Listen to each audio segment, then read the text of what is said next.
Good evening, everyone, and welcome to this special evening of 100 Pictures of Honey. It's like plus one, like an extra December event. Um, I'm very excited to be here with Darren Demaree, who is a good friend as well as an amazing poet. And we're here tonight to celebrate the release of his selected poems, quite an achievement for any poet, called Now Flourish Northern Cardinal from Small Harbor Publishing. And I'm going to put all the information in the chat about Darren and his book. But I will read Darren's official bio, but then give him a little bit more of an informal introduction. And then he's going to start by reading some poems from the book, and we are going to chat. If at any time I say something, Darren says something that leads you to have a question, please feel free to throw it into the chat as well, so that we can discuss that. So Darren grew up in Mount Vernon, Ohio, and he's a graduate of the College of Worcester, Miami University, and Kent State. He's the author of 23, which would now be 24, right? 24 poetry collections. The most recent before the selected was So Much More with Small Harbor. And he is the recipient of a Greater Columbus Arts Council grant, an Ohio Arts Council Individual Excellence Award, the Louise Bogan Award from Trio House Press, and the Nancy Dew Taylor Award from Emrys Journal. He's the editor-in-chief of the Best of the Net anthology and managing editor of Ovenbird Poetry. He is currently working in the Columbus Metropolitan Library System, where they just opened a new library building, and he lives in Columbus, Ohio with his wife and his children, and the link to his new book is there. I'm very excited to be, I remember it had to be 2 or 3 years ago, Darren and I were having a conversation. Um, I think I asked him to read something, and then we share things from time to time. And he's like, man, I really would love to have a selected. And he's like, I think I'm putting it together, but I know he was not he was confident in his work, but not necessarily confident that a selected was going to occur. And so now it's here, right? Which is so very exciting. Um, and it's like a milestone, I think, for a poet, to have not just an individual collection, but a selected group of poems. And I want you to hear some of Darren's selected works before we start having a conversation. So I'm going to very happily pass over the reins to Darren, so that you can hear some of his wonderful work. Thank you, Donna. Um, one of the things I'm excited about in terms of having 20 years, which I'm 44 now. So the oldest poem in here was published when I was 24. And so what I wanted to start reading, and I know we'll get to chat and answer some questions, and then I'm going to read a little bit more at the end. But I wanted to start with the old ones, and give just a little bit of explanation, as we are at the much younger man's work. So the first poem in the book is the oldest. It ended up published in my first collection, which is called As We Refer to Our Bodies. Um, and it was part of an Ohio's sequence that I thought was going to be my first book. One of the things I've sort of gone back to over and over again, and was difficult to put in as a selected poems, are these book length sequences where I map them out like it's a narrative arc and try to do like a whole book of poetry that way. And so this was in my first attempt, and this poem is called Ohio Number 5. The sun is up, the sun is gone. The red barn is still there, chasing what moves towards it. Too much of the what is spent on the silhouette of its coming. A religion for any moment. I believe in nothing. I believe in Ohio. How glad I am to be so simple as to write love poems for a state shaped like a swollen heart. And that's one of the ones where having a really good editor when you're putting a book together is key. Um, that poem originally was published in a magazine, and it ended with like a disfigured heart. Um, and as I'm working with this editor, he was obsessed with the philosophy of place and would send me philosophers' books about their homes and different things like that. And he's like, I know you put disfigured, but you love Ohio. So we're going to change this word. And he was right. The second poem in the book is if anyone's knows any of my work, any specific things, it's typically the Emily As poems. And this was the poem that led to all of the Emily As poems. It's the first time I ever put her name in a poem. And I thought it was successful, and it sort of like opened up a lot of different things for me to try in terms of love poems and domestic poems and sexy poems and silly poems and all the things that those Emily As poems have become. This is called We Did Our Best to Breathe Into It. Lung punctured, we did our best to breathe into the sheep's mouth. Emily even covered the bloody hole from where the metal, shorn from the fence post, first struck the animal, struck deep into the soft red tissue, now unwilling to expand the way it should. We did too much for an animal we'd witnessed get injured from our car, did too much to bloody our clothes on Route 3 while family waited for us to eat a holiday meal. But we needed to save something then, needed to put our mouths on something desperate, fighting to survive with righteous intention. We, yelling about sex, the having it, the not having it enough, saw the spearing take the shoulder first, then plunge deeper still, while Emily took the gravel quickly, and we burst from the car in shock. The animal died before the farmer, the owner, or the veterinarian could arrive or pronounce hope, and I, with my tongue warm from the expellant of life, looked at my lovely wife, her sweater torn, and I, with my tongue, my tears only for the sheep, asked her to hold me, despite my wavering hands. So it's one of those things, if you're gonna be a lifer, if you're gonna sort of do this all the time, you get to sort of trace these different paths with your work and be experimental and try different things. And I've had this very lovely career so far where I've gotten to publish books, but I've had almost zero expectations. And so, like, I get to keep chasing things. I get to keep trying and experimenting. And even with the Emily poems, which I write a lot, I'm always like messing with the language or making them super short or trying different things just to experiment. Um, and it's been really great to see what what kind of Emily poems hit differently with other people. Um, and so it was great to sort of get to include that poem that sort of opened those doors to me in this book. Um, so I wrote a book where I got away with some things as I tend to do sometimes, and I wrote a book called Many Full Hands Applauding Inelegantly, where I talked my publisher into publishing three book length sequences into one book, which typically a poetry collection is 60 to 100 pages. And they let me do like a 240-page book. And they were all humanist sequences about birds and humanity and how what our place in the world is. And this was one of the sequences from that was called We Are Arrows. And this is We Are Arrows number 2. The sheets are warmth. We are lithe. We are not busted in presentation. If in retrospect you saw us diving in flight, it was the wind shaking us, as we are not with the wind. We are arrows that began with the muscles of a uniquely driven animal that lives 4 stories in 4 realities at all times. The sheets are warmth the same way the desert is warmth. It is not cruel for us to find the shoulder blades of this world and plunge through to another world. In fact, we talk about leaving our bodies to do this all the time. Um, so for the longest time, I was clinging to these different paths of humanism and Emily, and I never sort of wrote many political things, or I didn't even write about my daughter when she was born much. And the truth of that is that I was very drunk for a very long time. And when I became sober about 14 years ago now, it freed me up to try different things and write political things.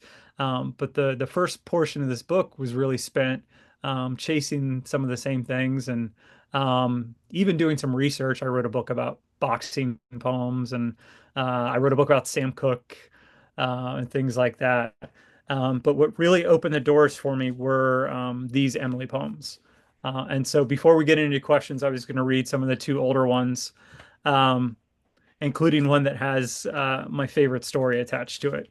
Um, so the one that got the book published. So it had been a finalist for the Colorado Poetry Prize, a finalist for a couple other things, and it was this poem found read by my friend Gary Lovely that got the book finally to have a home. And this is Emily as a smile would have ruined the picture. There was one look, one picture of Emily in a bathtub right before we got married. She was traveling with her family. She was in Madrid or Paris or Istanbul, and she'd been gone for a couple of weeks, so I had been drunk for a couple of weeks. And she knew that I had been drunk for a couple of weeks, so she sent me a picture of her in the bathtub. One breast covered, hair in a way I'd never seen before, looking directly at the faucet. And so surely did the tatters of my world collect into a whole woman so beautiful that when I got the picture, I accidentally deleted the picture. I remember it clearly, though. Her face, elegant, angry that she didn't have her hands wrapped around the back of my head to pull me off the bottle. She wanted to bury me in her beauty, and that almost worked too well. I'm sober. I don't have that picture. I have Emily. She looks at me now. Um, and one of the things that is interesting when you start to publish books and things like that is people that have taught you or sort of invested in your learning to be a writer. They still have opinions about your writing and they show up. So after the Emily as book, I was working on that and I'd had 4 or 5 books come out, and um, I I had a professor reach out to me and tell me to stop writing Emily poems, and essentially was like, you can do better. Like you should be like approaching. I don't know if it was like you should try to address the larger questions of man and earth and God, or some sort of Greek or Roman archetype kind of thing. But they told me to stop writing Emily poems. So in a response, instead of writing an email back, I wrote a poem and I sent it to him. And this was the poem. It's Emily as I hold 3 of her shoes. I would write poems about swans if I gave a shit about swans. These swans you're thinking of, do they have anything to do with Emily? Um, and they never responded to that poem. But when I won the award for Two Towns Over, they came up to me at AWP and gave me a big hug and said, "Darren, we always knew." So good What times all around. what a beautiful way to start. There you go. I I love both of those Emily poems that you just read are two of my favorites. I'm gonna start the kind of the conversation part of this with a couple of a couple of things I mentioned when you were speaking. I pulled out. Um, I love that you talked about the fact that you've been writing with zero expectations, which I think, for the sake of people listening, I think you mean from like the publishing world, or like a fame poetry famous perspective, because I know you have very stringent expectations for yourself, which we'll talk Yeah. about. Um, and I also think I always think, I'm thinking about that professor, and, in my mind, I'm thinking like, I think of you because read all of your books basically, as someone who does address larger questions, and what larger question is there than how do we love each other, right? And I think you address that over and over with the Emily poems, with my favorite book of yours, A Child Walks in the Dark, which is a book about, your children really and being a parent. Um, so what I want to talk to you about is this comment about zero expectations and the fact that you're a lifer. And you talked a little bit about the fact that you write poems often in series. Can you talk a little bit about your process, which is very, I think, particular, compared to other writers I know, and how that process sometimes lends itself to these series of poems, or book length type of projects? Yeah, so one of the things when I was getting sober was I needed a routine that I would be exhausted by the end of the day. And some of it was like super healthy things like working out more and um, because essentially what I would wait for people to go to bed and then I'd keep drinking. And so part of that routine was these, at a certain point, I was writing between 3 and 9 poems a day for years, for 5 years. And so it's one of the ways, I think I got 11 books out of those 5 years, essentially. Because what I was doing is I was obsessing about words and phrases that I'd fall in love with, and I wanted to figure out why they were special to me. And it led to the humanist sequences like the We Are Arrows and All the Birds Are Leaving. And so what I would do is I map out, and at a certain point I sent Hannah Stevenson, a friend of ours, like a page of notes from me mapping out how the sequence works. And I'll set it up like it's a narrative arc, except I pay attention to music and energy and words and phrases that you can repeat. Because if you're trying to set up a book length poetry thing, if you just go and you don't have anything to sort of catch the reader's ear and like bring them back to where we're headed together, you just sort of lose them. And it's a really hard thing to pull off. And I've failed many times.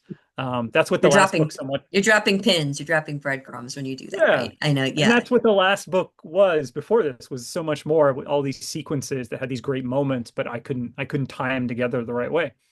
And so when I was writing the 3 to 9 poems a day, it was in these sequences because I was trying to keep certain things sort of at the forefront. And so I think my second book, The 19 Steps Between Us, which was a book that I wrote in a day.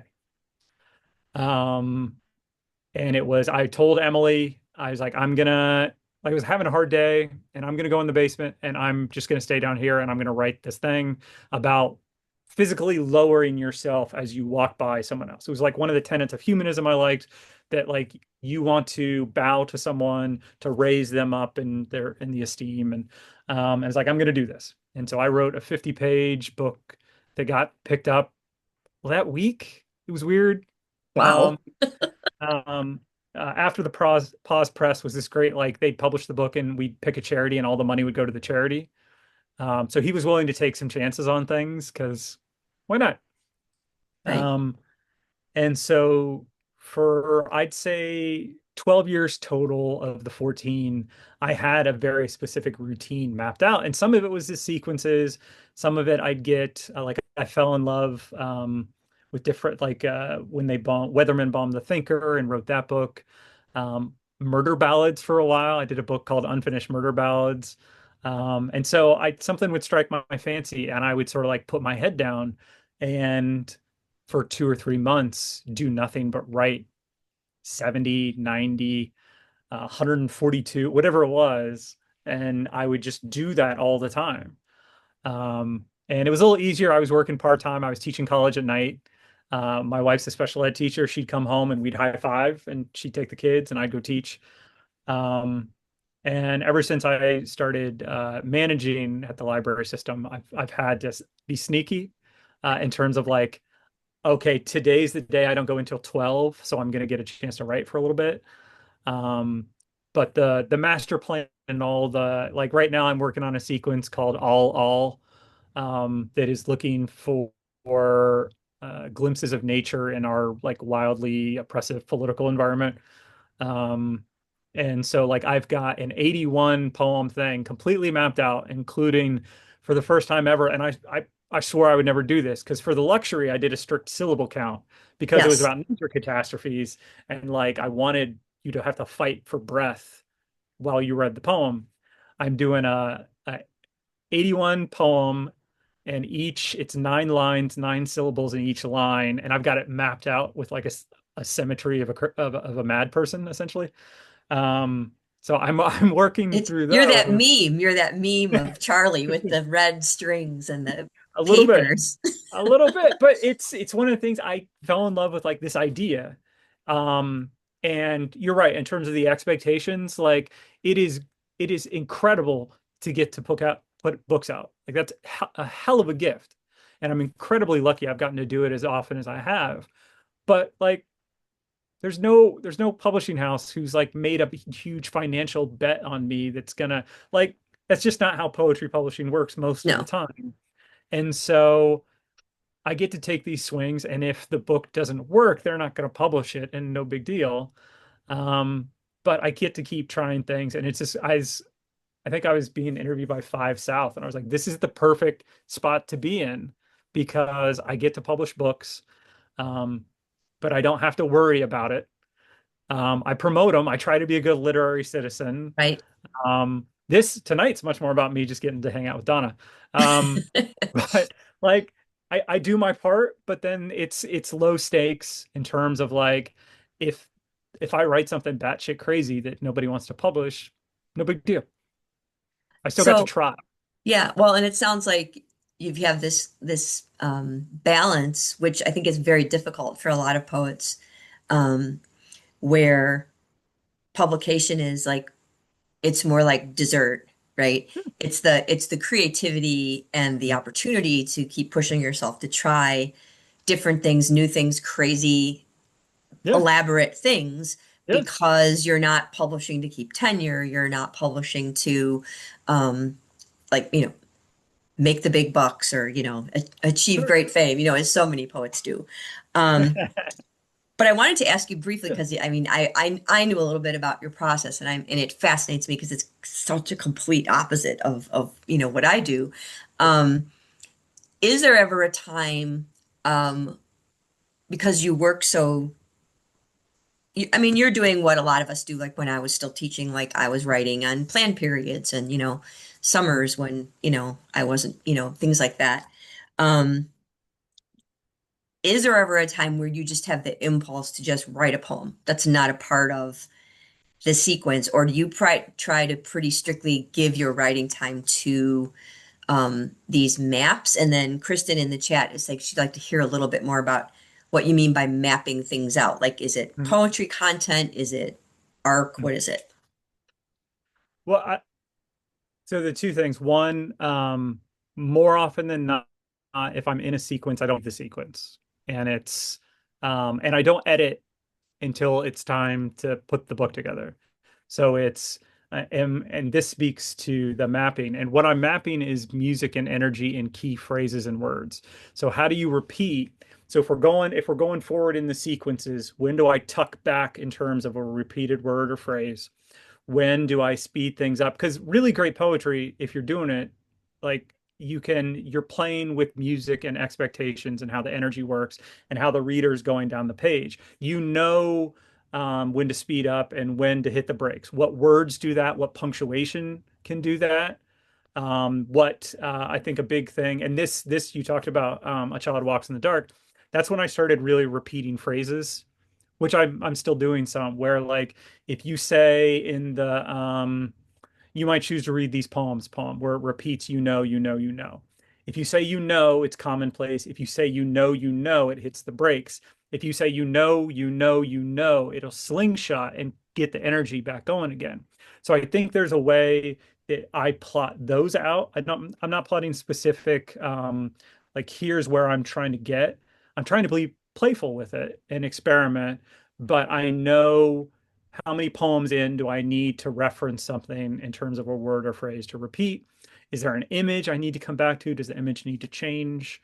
And so I'm plotting things a little bit at an elemental level to hit along the way, and then trying to make sure the poems get there.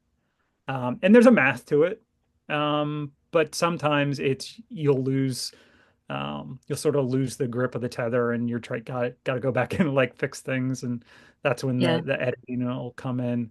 I mean, it, Um, it sounds like you're, in a sense, in a book length way, creating your own form. yeah, Because there are forms like, my newest book has a heroic sonnet crown, and there are, phrase lines from one poem that go into the next poem, and so those images cycle back. mm, And so you're working on propulsion, but also on um, return, yeah, kind of like a typewriter, right? absolutely. Because Kind of, if like the ones that go past, let's say 72 poems, you can do that in a sprint. Um, and as long as the poems are, like a page length kind of. But if you're doing 142, the book that it Uh-oh. collapsed under light book that got published as just a Fire Without Light, but that was a 702 poem sequence. And was just, I completely lost what I was trying to do with that. I was just too damn angry, to be honest. Um, but if you're going past a certain length, the reader just doesn't, you lose them. Like, why am I reading this far? Like, there's no sort of incantation that happens if you're not paying attention to those things. And like, yeah, turn it into like one large project that has these sort of markers along the way. Hmm. That's really interesting. Um, you mentioned things like punctuation, things like that. So I know that you do a lot of play with syntax and punctuation in your work. Um, like A Child Walks in the Dark is prose poems, right? Many of your poems are linear or they're long on the page. Um, are those part of the rhythm decisions, or do you make those decisions like before you begin? Yeah, that whole book I wanted to be something great to read out loud. In terms of like that's the repeated phrases, and that's there's no punctuation, right? So I wanted to make sure that it was a performance book because it's meant to be speeches to give to my children, um, and those sort of lessons that I mean, my children are a little bit older now, like 16, 13, and 7. But when I wrote it, they were, I think Belle, the oldest, was maybe 12 or 11. And I wanted to talk to her like she was an adult, but she wasn't old enough for me to do that yet. And I had these things I wanted to say. And so that sort of collision of language in that form that wasn't so easy to follow, I thought sort of enhanced what I was trying to do. So because you write, most of your books are written kind of in sequence or with repeated titles. Um, by the way, I always like Darren's the person I text or email when I'm struggling with titles because his titles are always amazing. Um, but can you talk a little bit about um, putting together the selected? This is something like I look at my shelf and like, who do I have selected poems by? And it's like pretty rarefied air, right? It's Gerald Stern and Patricia Smith and Mark Doty and, all these people. And Yeah. so now that I have you here, I'm going to ask you because you're one of those people. Um, you have over 20 books when you were putting this together.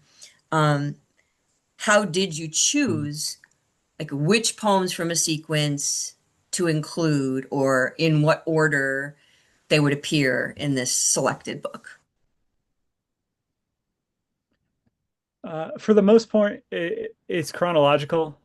Okay. But the big challenge was you do all these work on these sequences, and you gotta like I had to cut them to shreds for a selected poems book. So there's no like all those like tides I'm referring to, and all this work to go back and forth. I was just picking the most representative and the best from those sequences because I don't think I've plotted anything less than a 9 poem arc. And so there weren't going to be 9 poems from some of the sequences in there. In fact, there's a couple that are just one-offs that I really Hmm. love. Was the Replacing the Monument poem. There is no soft repair is the whole poem. Um, the If There's a River poem about the if an antelope drinks from a river, that's enough to build 1,000 churches. And just things that I love that I thought fit. But it at the sort of sacrifice of some of what the master project was. So trying to build sort of a representation of sort of the keystone poems that led me places, the ones that are just you can't help but not like these are the these are the best. Like I want. Um, but I tried to fight, and it ended up being longer. Um, I think the guidance I got initially was, well, make it 70 to 90, and it's about 125 poems. Um, so I fought a little bit against just making it the greatest hits. Um, and I tried to make sure not every book is represented, but that the best and most representative pieces I'd written were all in one cover. And if I'm sorry, I don't have it in front of me, but if I remember correctly, um, the Emily poems are they're the one set of poems in the book that aren't all together.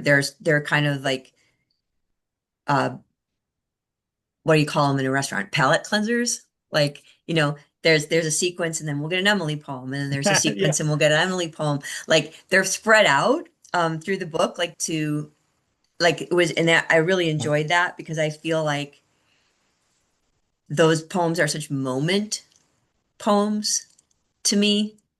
Mhm. They're so hyper focused Well, on and on it moments works that I thought that maybe would it works two ways. Yeah.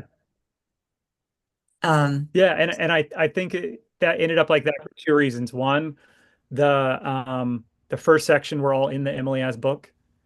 Um, and then also it's how I work. So I talked about doing the sequences. I will, spend 3, 6 months doing a sequence, and then I'll immediately write Emily poems for a month. Um, I think the Emily poems are my voice. Like that's in those phrasings and the images and what I'm those that's the best version of how I write poems. And then everything else is me experimenting. okay. I've always loved the idea of, okay, I'm really good with this voice and these are the things I want to write about. And then it's time to fuck with it. So now I'm going to put this down here and I'm going to step over here. I'm going to go play and I'm going to push this and I'm going to give myself a syllable count, which is always a stupid idea, but I'm doing it again. Um, or I'm going to look at something that's like, I've never written a book about this or tried to figure out or approach this topic that's important to me. And so I'll try. And whether it works or not, it's done at a certain point. And I come back and I write Emily poems. And it just sort of that sort of seesaw keeps me confident and keeps me being willing because I feel good. Like I feel like I'm good when I write the Emily poems. I'm like, there we go. This is really good. And then it gives me the confidence to go experiment again and try and be bad. And I had my first ever argument in an interview um, last year where I was being interviewed for like a podcast, and I said, "Oh man, I would much rather write a bad poem than not write a poem at all." And this guy just objected. He's like, "That's not how great art happens. That's not." And I'm like, "No, I'm serious. I would much rather write a bad poem than not write a poem at all. The experience." There's no other point in my life where I feel as activated, as lithe. Like I feel like my mind and my heart and everything like jumps the whole time I'm writing a poem. And I don't think or feel like that except when I'm like with my family any other time.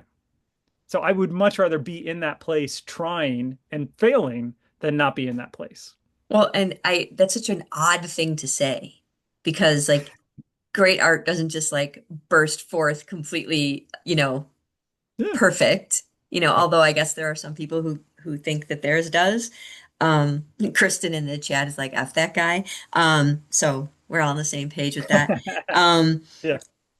and that leads into like, I think that it's refreshing to talk to you always. I'm always when I talk to you really struck by um the joy that you find in the process of writing because I think that people can get so bogged down in this, is it good enough, or thinking like before it's even written, thinking about where they're going to, send it for publication or whether it's going to be, this book or that book. And, we all get wrapped up in those things from time to time.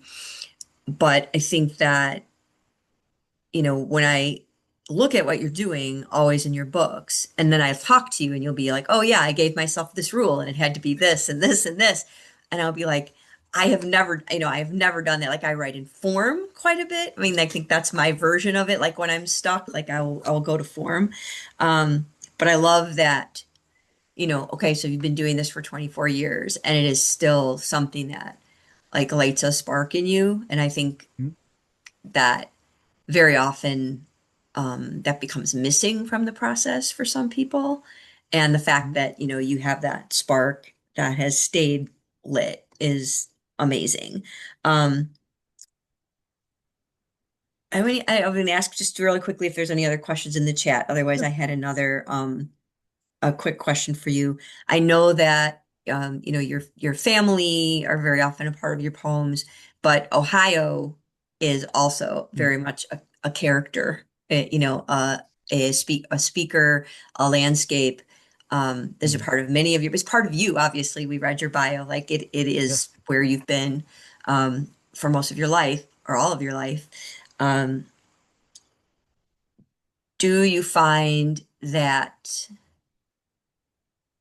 being kind of firmly rooted Mhm. in a landscape helps you when you're trying to go to repeated imagery or kind of ground yourself in an idea because you're very kind of grounded geographically, so kind of so firmly in this place? Is it Mhm. easy for you to kind of find purchase in the world of poems because of that? It's a weird question, but Well, it's so I've got a banner in my office at the library, and it's a Virginia Woolf quote, I believe. The "I am rooted, but I flow."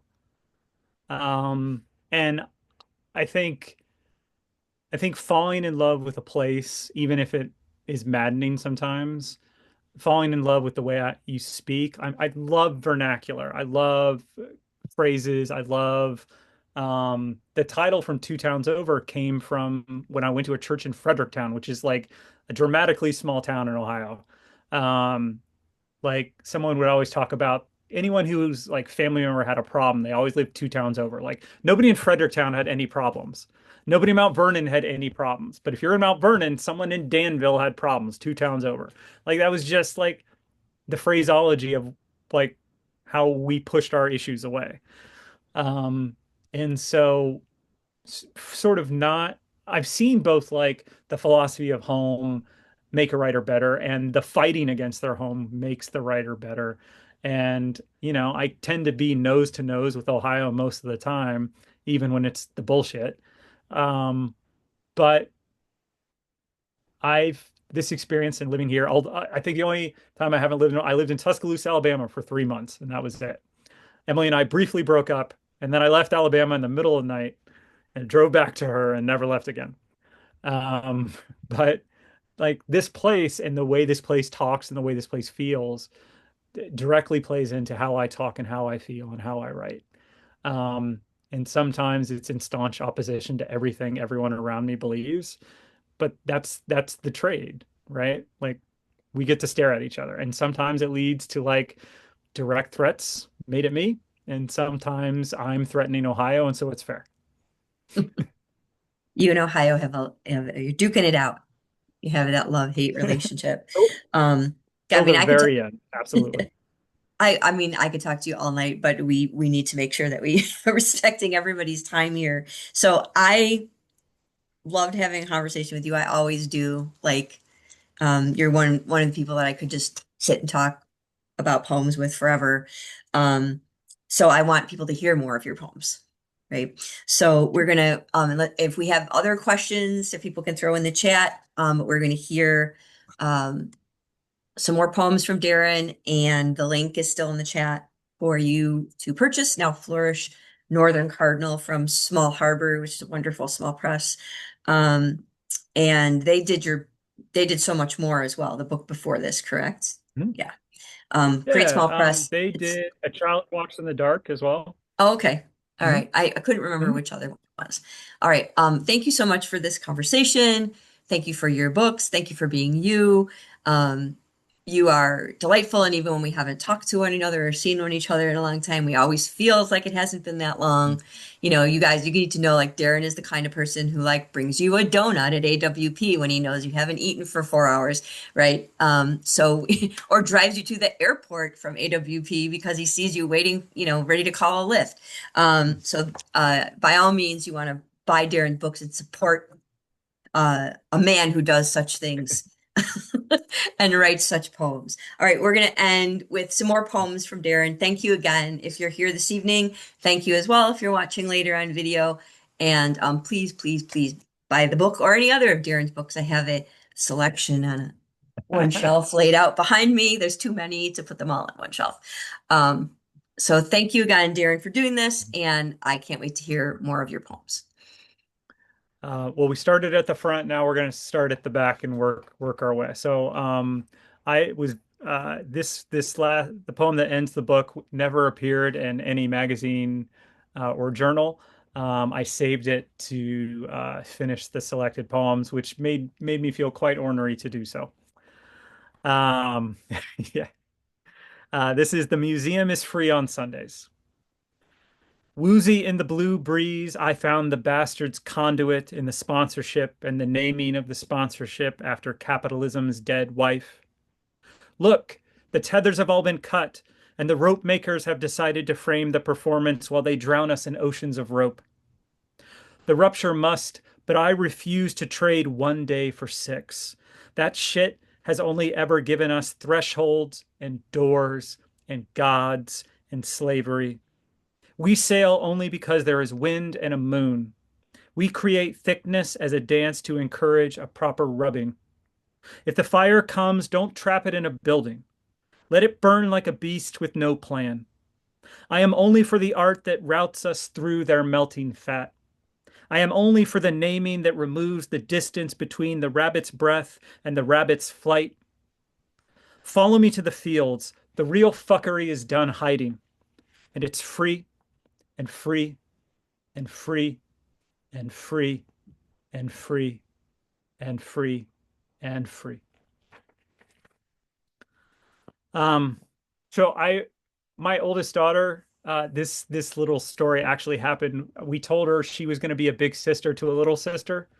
And she immediately stopped what she was doing. She was peeling an orange, like one of those mini mandarin oranges that children eat over and over again, and got up and left mid peel and just left the orange because she was so taken by the idea of being a big sister to a little sister. She already had a little brother, but that's its own, its own special thing. So I wrote this poem right after it's one of those inspiration poems, an unplanned, unmapped out poem that happened. This is: I'm going to stand up now with this love for my daughter Isabel. There is a metaphysics to love.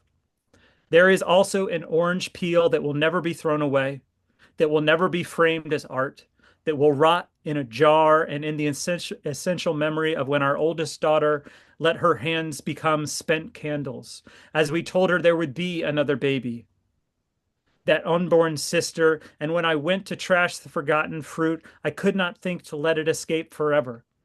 So I wiped clean a jar that had been filled with buttons so that it could allow the mold to grow safely from the corner of my eye, where I always prefer to hide the realistic beauty of fatherhood. Those incidents that are just compassion sped up to fit into a Wednesday. There, there, there, the color fades with inaction, but the triumph of their hearts remains in motion, grows into a penicillin for my own weaknesses, fogs a jar without new air, makes the art I spend my time circling to erase or deceiving into stanzas worth far less than the table I washed to display the jar with orange peel on my oldest daughter's 11th birthday. As she enters the kitchen to eat again, to turn on and off the lights around me, to ask what I'm working on so I can tell her nothing important, that this poem is nothing important. Let it be canon. I love my children more than I will ever love poetry. Let it be canon. This poem, any of my poems, could have ended better, but one of my children has inevitably said my name out loud, and I have abandoned the poem the same way I will abandon it now. Um, I sent uh, Tanya Blount this poem as a thank you. It's one of my modes, and Donna, you have received these, and Kristen, I believe I've sent them to you as well. If I read something you wrote that I think is fucking brilliant, um, I have to write like a thank you. Um, and like it's never a letter, it's always a poem. And so I was reading his last book and I wrote this poem for him. This is Cravings number 11. Every burn turns blue if you refuse to look at it. If you refuse to widespread the sentiment that the fire was started in error, that the scarring on my skin should matter to you if I'm wearing a shirt on the back porch of this sober epic, this freedom from the bubbles. They're popped to body again in the echo of the art that is too often calling the ashes of just what did you think a body was. Um, so really the last 5 years, I've written a ton of political poems. Um, Seems befitting of the times. Um, and uh, I wanted to end tonight by reading a couple of those. Um, so the first one I wrote, actually just posted it the other day, or maybe today.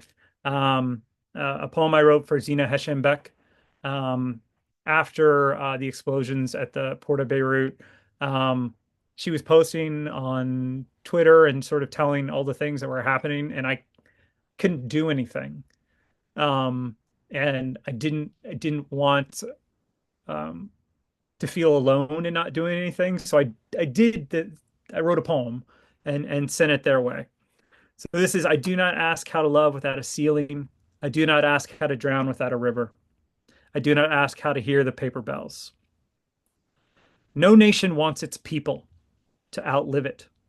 Even if we lived in the song cave, gave that depth a new name, the opening to all that splendid black would not allow us to leave it without first touching our bones. Now, I am told that the absence of hands can crater a home, that not looking for the spark in the world on fire pierces the air into witness, burns more beds than monsters, and makes us all ghost children that must carry dead children towards the hyphens that cannot create a new body, that cannot silence the beating our heart takes, that blasts open fate's haughty smile and leaves our jaws without a joy that can night song in earnest.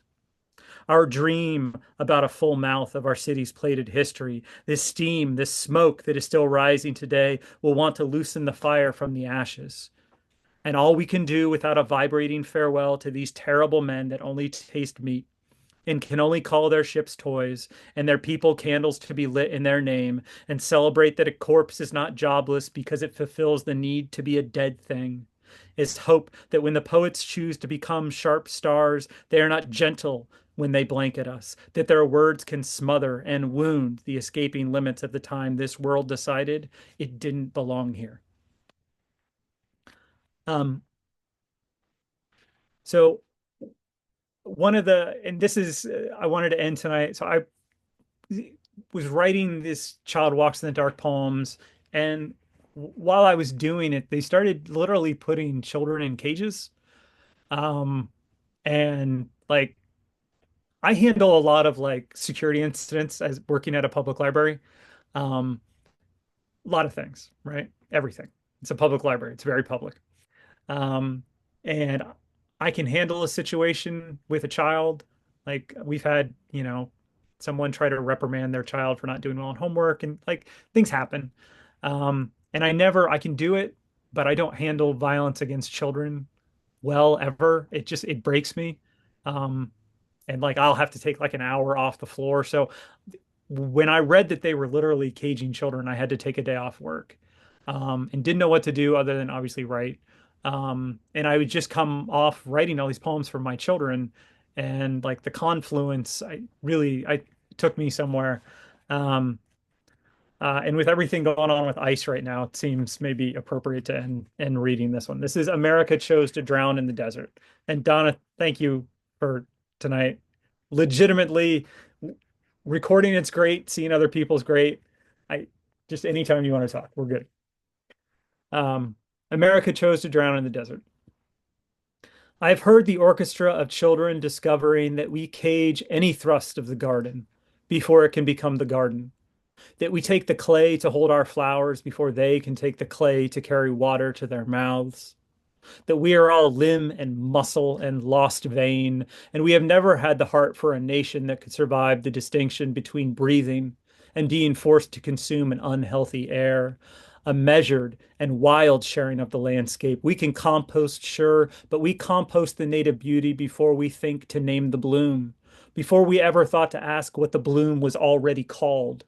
We are staggeringly qualified to end all life on this planet because we have already pulled a nation of mountains and rivers into the desert to bum rush the emerging children of the I cannot stop thinking about the children as they ask for their parents in a way so raw and searching that it frames the love I have for my own children as something like a funeral avoided, a funeral held without bodies, because all of the bodies have been separated from each other. All of the bodies that once held each other, cultivated, distilled the purples hope can give into a perfume that rises towards the moon above the brush in a desert America chose to drown in, when all America needed to do was allow each footstep to be a gift. And the old way, it was a gift. But instead, we opened our throats to meet the sun. Instead, we looked into the eyes of the children separated from their parents and called their brokenness the flood we'd been waiting for. Thank you, everybody. I appreciate it. Thank you so much, Darren. And right back at you anytime you want to have a conversation, you just let me know. Um, I'm going to stop the recording. Thank you to our small and appreciative audience. We're glad you're here. And like you said, we would have had the conversation anyway, but it's kind of nice to have